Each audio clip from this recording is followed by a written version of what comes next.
दिल्ली सरकार ने अनियमितताओं के आरोपों के बीच जल बोर्ड की बीते 15 वर्षों का कैग ऑडिट कराने का फैसला लिया है। इसे लेकर बुधवार को सियासी जंग भी तेज हो गई। मुख्यमंत्री अरविंद केजरीवाल ने कहा कि नौकरशाही के चलते काम करना मुश्किल हो गया है। जल बोर्ड में मरम्मत समेत सभी कार्य प्रभावित हो रहे हैं। उधर मंत्री आतिशी ने कहा कि हम पारदर्शी ढंग से सीएजी जांच करा रहे हैं।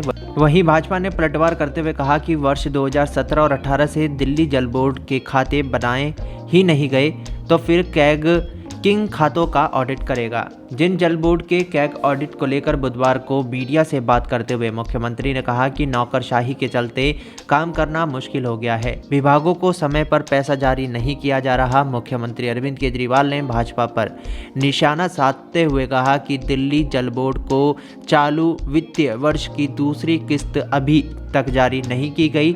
इसके चलते दिल्ली में मरम्मत समेत अन्य सभी कार्य प्रभावित हो रहे हैं। जल बोर्ड के सीएजी ऑडिट को लेकर दिल्ली सरकार की मंत्री आतिशी ने प्रेस कॉन्फ्रेंस की। उन्होंने कहा कि हमारी सरकार की भ्रष्टाचार के प्रति जीरो टॉलरेंस की नीति है। विपक्षी दल बार बार मुद्दा उठाता रहा है कि जल बोर्ड में भ्रष्टाचार हुआ है, तो हम पारदर्शी तरीके से सीएजी जांच करा रहे हैं। विशेष ऑडिट दिल्ली जल बोर्ड एक्ट और सीएजी एक्ट के तहत करवाए जाएंगे।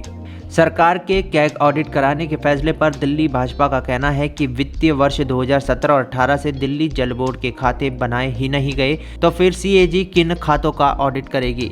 दिल्ली भाजपा प्रदेश अध्यक्ष वीरेंद्र सचदेवा ने कहा कि वर्ष 2016-17 के सीएजी ऑडिट के आधार पर प्रोजेक्ट फंड में हेराफेरी, बैंक खातों और वाटर टैंकर घोटालों पर दिल्ली सरकार को जवाब देना चाहिए। उन्होंने कहा कि दिल्ली सरकार को प्रशासनिक व्यवस्था को मानने वाले अधिकारी पसंद नहीं आते। उन्हें कुछ चुनिंदा अफसर पसंद है जो पद से हटने के बाद भी जल बोर्ड में स्कैम करने में साथ देते हैं। ये पहली बार है कि जब सीएम को जल बोर्ड के घोटाले में सफाई देनी पड़ी।